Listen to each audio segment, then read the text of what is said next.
Ahojte a srdečne vás vítam v tomto videu. V tomto videu by som sa chcel trochu venovať tomu, ako pripojiť hranol k určitej ploche v programe HiCAD. Samozrejme existuje mnoho spôsobov, ako to pripojiť k dielu, ale chcem tu z môjho pohľadu ukázať najjednoduchší spôsob.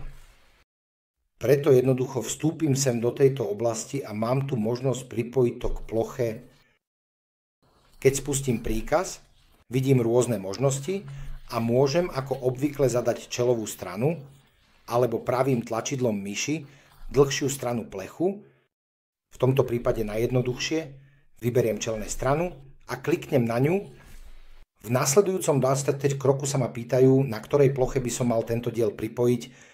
Na to vyberiem plochu tohto kvádra a hneď v náhľade vidím, že tento jednotlivý prvok bol rozšírený alebo predĺžený. Samozrejme, mám tu rôzne možnosti, ako môžem predĺžiť celý priečný rez plechu s rezovou vzduchovou medzerou, alebo ho môžem predĺžiť individuálne s nulovou vzduchovou medzerou, alebo s celým priečným rezom. Chcem tu v tomto prípade zadať vzduchovú medzeru 2000. A aby som to lepšie ukázal, beriem tu 10 mm ako vzduchovú medzeru. Hneď vidíte, keď tu zmením hodnotu, že sa náhľad samozrejme prispôsobí. Teraz sa jednoducho prepneme do pohľadu zhora, aby sme to lepšie ukázali a okamžite vidíme, že tu je vzduchová medzera správne zobrazená. Keď ukončím tento príkaz prostrednou tlačidlom myši, prvý krok je definovaný.